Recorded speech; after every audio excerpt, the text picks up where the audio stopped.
with Richard Reviews. Today, Richard will be reviewing a book for us titled "And the Hippos Were Boiled in Their Tanks." This is a novel by Jack Kerouac and William S. Burroughs. This is a very much anticipated novel from the two. Richard is a pretty big fan of Jack Kerouac, more so Jack Kerouac and William S. Burroughs as well.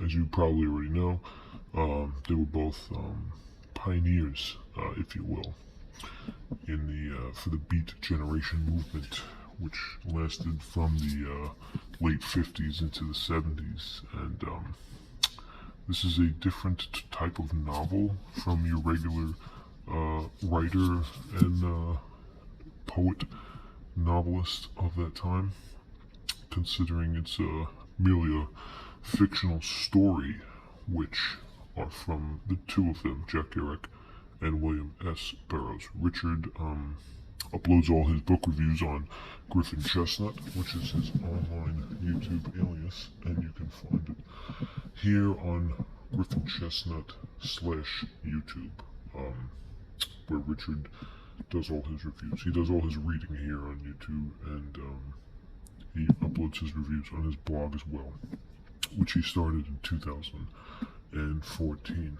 And you can pretty much tell from the title of this book, "And the Hippos Were Boiled in Their Tanks," that this book is a fictional story about a group of hippos that were ultimately killed in their tanks, that were part of a circus that Kerouac and William S. Burroughs writes about in this piece. It's very cryptic, poetic language that's a little off-center, and it has themes about that, different melodies that draw you into infinite darkness and giving you some sort of memories of your younger days. Richard is a fan of this type of writing, how the flow of time is always cruel, but can be sometimes a little bit consumed by greed, which Richard does agree with, and he turns the left cheek to childish minds and to any noble ambition that is thoughtful with Richard.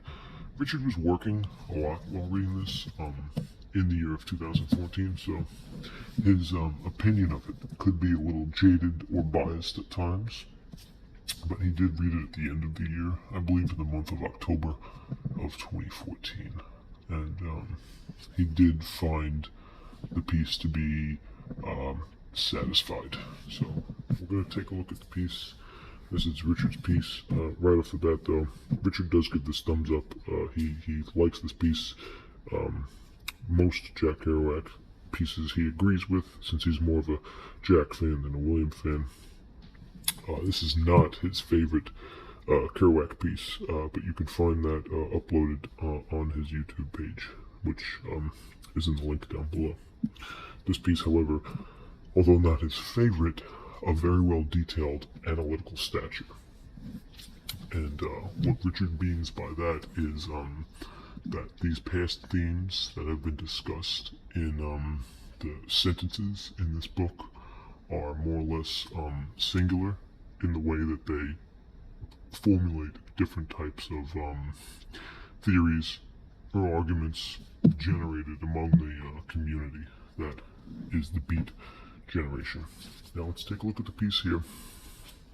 The piece is in pretty good condition, although from the top we can see some brim wall covered on the left cream. This is your left cream right here, and Richard usually takes better care of his book. It even rubs down on the side. So there was some wear and tear here in your brim wall. General cream, nothing that cannot be fixed. Okay, so right up here we have the legendary novel whose true events inspired the film Kill Your Darlings, okay? This is what we were talking about earlier, how the hippos were killed in their tanks, okay? And it's really a masterful story that Jack Kerouac was able to fulfill us with. Now, if we continue to look at the piece, we're going to look at the sides and the Hippos were boiled in their tanks. Jack Kerouac and William S. Burroughs. Alright, and we're going to continue with the brim wall. Now, once we turn it over, you can see right here, these are the two authors.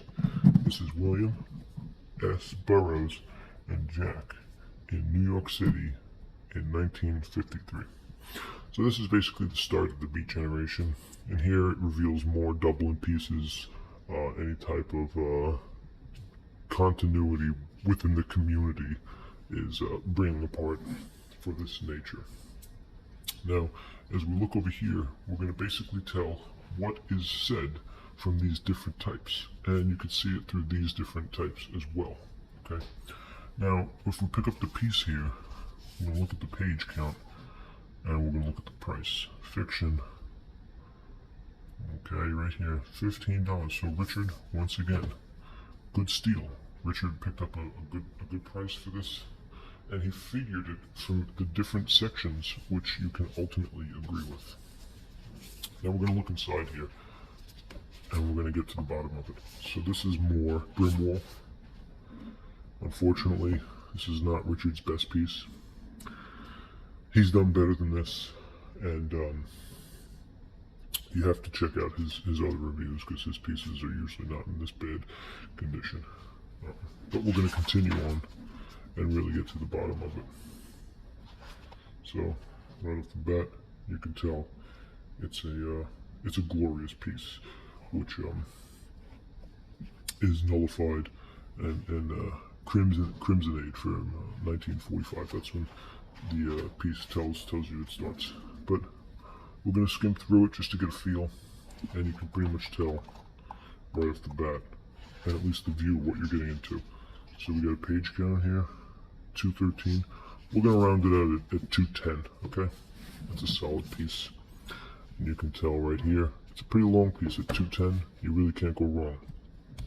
Okay, not only does Richard approve of this, but as you can tell from the front, it inspired multiple Crimson Nations, okay?